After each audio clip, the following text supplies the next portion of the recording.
Welcome to the Pencil Bob channel. I hope you enjoy my stories. The table was ugly. Let's just get that out of the way. Some scratched up, water-damaged thing with one leg looking like it had barely survived a bear attack. It sat there, right in front of the shared walkway between my apartment and the neighboring unit, like some kind of forgotten relic. I noticed it the day after my neighbors moved out, but I didn't think much of it. People leave junk behind when they move. It's not my business. Weeks went by, and the table just sat there. At first, I figured the landlord or property manager would come by and grab it. Or maybe the people who moved out would swing back for the rest of their stuff. But no, nothing happened. It stayed there like a bad omen. Still, I ignored it. What else was I supposed to do? It wasn't mine. It wasn't in my way. I didn't care. Then came the letter from the HOA. I remember pulling it out of my mailbox, the envelope heavier than usual. Inside was a printed notice that read like it was written by a robot with anger issues. Something about violating community standards, and how I had 24 hours to remove the offending item, or face a fine. Offending item? I had to reread it twice before realizing they were talking about the stupid table. I was furious. Why was this my problem? It wasn't my table. I didn't put it there. I had no idea why the HOA thought I was suddenly responsible for playing garbage collector for someone else's leftovers. So, I did what any rational person would do. I emailed them. I kept it simple. I explained that the table didn't belong to me and that it was left behind by the previous tenants of the neighboring unit. I even attached a photo of the thing, along with the email address for the property management company in charge of that unit. I thought that would be the end of it. It wasn't. A week later, I got another letter. This time, there was a fine attached. $50. They claimed the table was still in violation, and that I was the one responsible for resolving it. My blood boiled as I read the words. Responsible? For what? Cleaning up after strangers? I emailed them again, this time with a tone that was, let's just say, less polite. The response was infuriating. They said it didn't matter who owned the table. Since it was in front of my unit, it was my responsibility to maintain the area in accordance with community guidelines. Community guidelines? What a joke. Meanwhile, the table was just sitting there, mocking me every time I walked by it. I decided to escalate. I went over to the property manager for the neighboring unit. The guy who ran the place was about as helpful as a brick wall. He shrugged and said, "It's not my problem. The tenants are long gone." He didn't even offer to move it. I asked him, "What am I supposed to do? Burn it in the parking lot?" He just laughed and told me I should figure it out. So, I did what I should have done weeks ago. I dragged the table to the curb and left it there for the trash pickup. It was heavy, awkward, and smelled faintly of mildew. I cursed the entire way down the sidewalk. If anyone saw me, they probably thought I was nuts, wrestling with this rotting monstrosity just to get it out of my life. You'd think that would have been the end of it. But no, the HOA wasn't done with me. 2 weeks later, I got another letter. They were fining me again, this time for improper disposal of property. Apparently, leaving it by the curb violated another one of their precious rules. I was so mad I could have screamed. Instead, I called the HOA office directly. After being on hold for an eternity, I finally got someone on the line, a woman with the kind of voice that just oozed fake politeness. "Hi, this is Karen from the HOA. How can I help you today?" "Oh, great, a Karen." I explained the situation, my voice shaking with frustration. She listened, interrupting every few sentences to say, like she wasn't actually paying attention. When I finished, she had the nerve to suggest that I should have stored the table in my garage until proper arrangements could be made. I nearly lost it. "It's not my table," I snapped. "Why would I store trash that doesn't belong to me in my garage?" She didn't miss a beat. "Well, as a member of this community, it's your responsibility to ensure shared spaces remain clean and compliant. If you had followed the proper procedure," I cut her off. "Proper procedure? Are you kidding me? Do you even hear yourself? This isn't my responsibility." She sighed like I was some unruly child throwing a tantrum.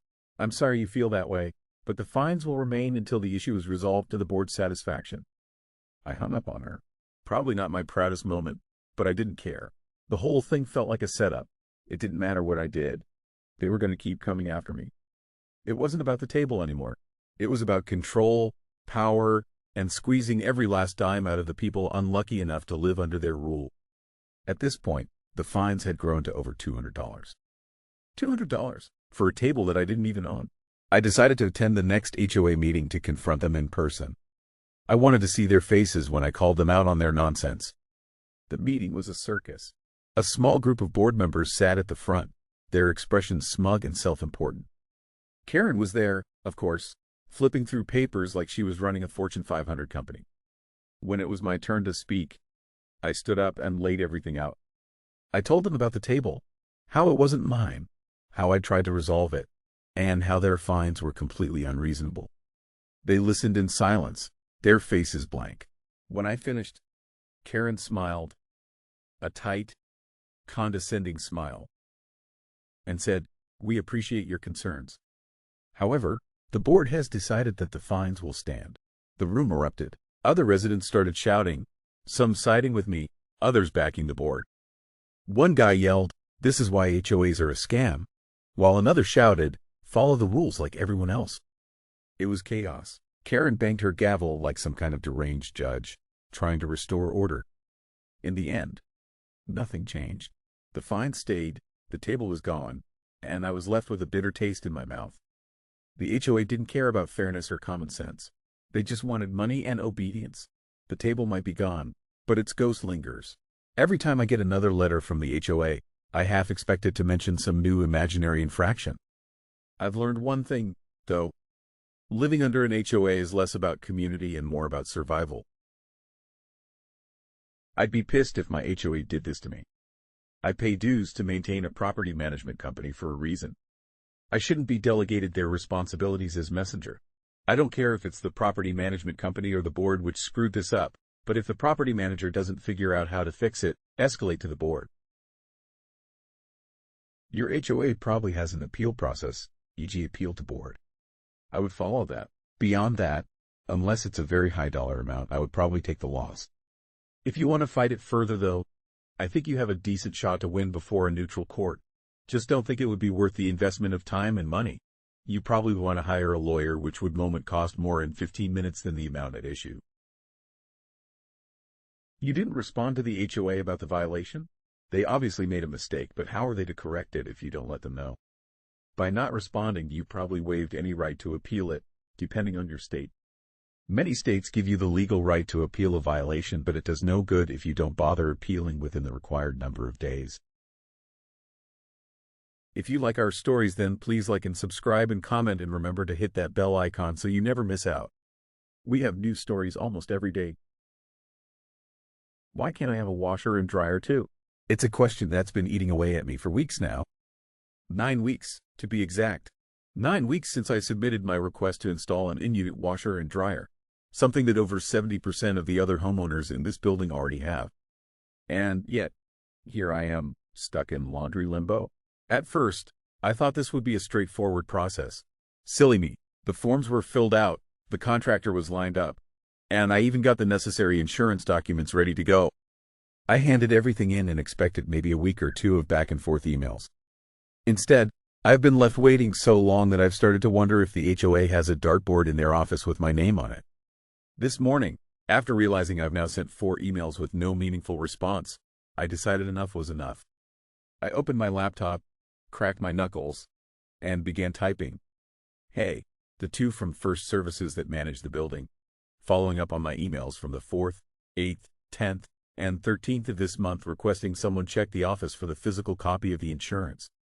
According to my contractor and his insurance company, it was supposed to arrive no later than April 30th. I am CCing the design committee on this email, as they also need that document. I also wanted to notify all that I will be line drying my laundry going forward.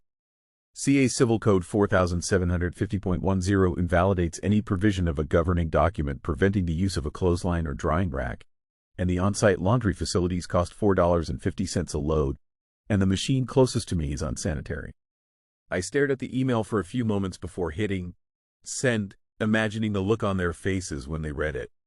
It wasn't my finest piece of diplomacy, but after 2 months of being ignored, I was past caring about niceties. The thing is, the laundry room really disgusting. The machine closest to my unit has a mildew smell that clings to clothes like a bad memory, and the lint traps look like they haven't been cleaned since the Reagan administration. The idea of paying $4.50 a load to use that cesspool of germs is infuriating. Later that day, I got a reply, or what passes for a reply from First Services. It was a one-liner. We are still looking into the matter. Thank you for your patience.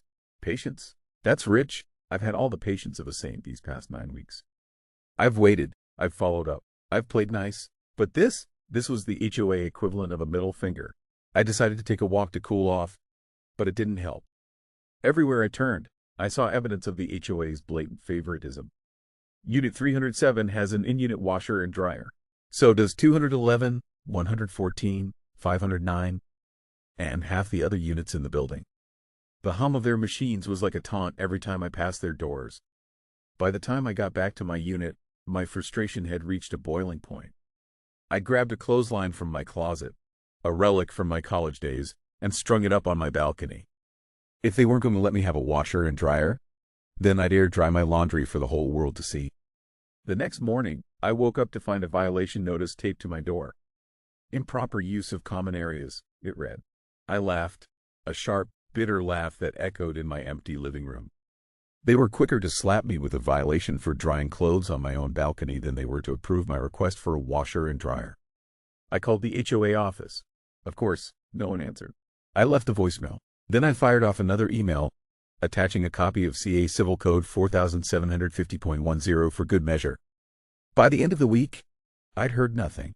So, I did what any reasonable person would do. I expanded my clothesline setup. If one was enough to piss them off, surely 3 would send a stronger message. I even bought a drying rack and placed it in full view of the street. It didn't take long for my neighbors to notice. Mrs. Jenkins from across the hall gave me a disapproving look as she passed by, muttering something under her breath about bringing down property values. Meanwhile, Mr. Flores from upstairs gave me a thumbs up and whispered, "Stick it to them," as he walked by.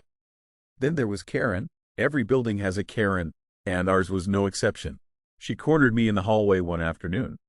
Her arms crossed and her lips pursed in that way that only Karens can manage. "Don't you think this is a bit excessive?" she asked, gesturing toward my balcony. "Don't you think 9 weeks without a response is excessive?" I shot back. She sniffed, clearly unimpressed. "Well, some of us don't want to live next to a makeshift laundromat. And some of us don't want to pay $4.50 a load to use a broken, unsanitary machine," I replied. She walked away in a huff, muttering something about reporting this to the board.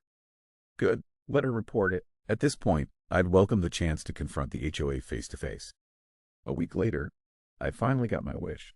The HOA called a special meeting to address the laundry situation. The room was packed, partly because of the spectacle I'd created and partly because everyone loves a bit of drama. The meeting started with the usual nonsense, reading the minutes, approving the budget, blah blah blah. Then they got to my case. Unit 312, the chairwoman began, looking down at me over her glasses. "We've received multiple complaints about your laundry drying setup." "Good," I said. "Maybe that means you'll actually start responding to emails." There were a few gasps from the audience. The chairwoman frowned. "This isn't about your emails. This is about the visual impact of your clotheslines on the community." "Oh, I see," I said, my voice dripping with sarcasm. "The visual impact of my clotheslines is a problem, but the mildew-stained, broken machines in the laundry room are just fine." That got some murmurs from the crowd. The chairwoman shifted uncomfortably in her seat. "This isn't the time to discuss the laundry facilities," she said. "Then when is the time?" I asked, because I've been waiting 9 weeks for a response, and all I've gotten is radio silence. There was a long, awkward pause. Finally, one of the board members spoke up. "We'll look into it," he said. "Great," I said. "You'll look into it, just like you've been looking into it for the past 9 weeks. The chairwoman banged her gavel. "This meeting is adjourned," and just like that, it was over. No resolution, no accountability, just more empty promises. As I walked out of the meeting, Karen caught up with me. "You really didn't help your case in there," she said, her voice laced with smugness. "And you really don't know when to mind your own business," I shot back. She glared at me but didn't say anything else. That night, as I hung another load of laundry on my balcony, anger simmered just beneath the surface, mingling with a stubborn determination. The HOA might believe they've shut me down, but they're in for a rude awakening if they think I'm giving up that easily. That night, as I hung another load of laundry on my balcony, I decided it was time to get creative. If they wanted to make this personal, I'd give them something to really complain about. The next day, I strung up a pair of neon pink granny panties the size of a small parachute, an old bra with one wire sticking out like a weapon, and a shirt that read in bold, glittery letters I made myself. By mid-afternoon, the complaints started rolling in. Karen stormed up to my door, her face redder than the wine stains on my decorative laundry. "This is outrageous," she sputtered, pointing at the balcony. "Do you think this is funny?" I leaned casually against the doorframe. "Actually, Karen, I think it's hilarious." She stormed off, but not before snapping a photo and muttering something about evidence. Good. Let her take her evidence. My masterpiece wasn't going anywhere. By the end of the week, the HOA sent another violation notice. This time, I framed it and hung it next to my laundry rack, right where everyone could see it. If you followed the process, and it's auto-approved since they didn't respond, proceed as planned. When maintenance pitches a fit, show him the bylaws and your info and tell him to leave. You've followed the process. You've gotten permits and everything. They don't get to complain now. They lost that when they ignored your request. You think underwear can't be stained even after being washed? Most women have underwear they only wear once a month because it usually ends up stained. I have them also because I normally wear men's boxers, but I have a white pair of period underwear that are badly stained just because white underwear is hard to keep from being stained during that time. Most of them, with the exception of a pair of black ones, which just simply don't show the stains are stained. If you don't have any stained underwear, I'd be buying the cheapest underwear you can find and then using some red food coloring on them, before letting them sit for several days before washing them, separately from everything else or with a color catcher to make sure your other items don't end up pink, or doing that to reusable menstrual pads. Unless you want to actually use them, I wouldn't. I'd just be using copious amounts of red food coloring or other red dye to color them before hanging them to dry. Get creative in what you hang up to dry, and you might get your approval quite quickly if the items are things that they don't want to see and that embarrass and upset them.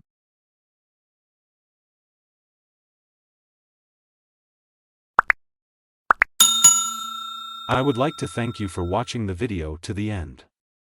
To encourage us to make more videos, please like, subscribe, comment, as well as share. Check out this other video if you haven't already.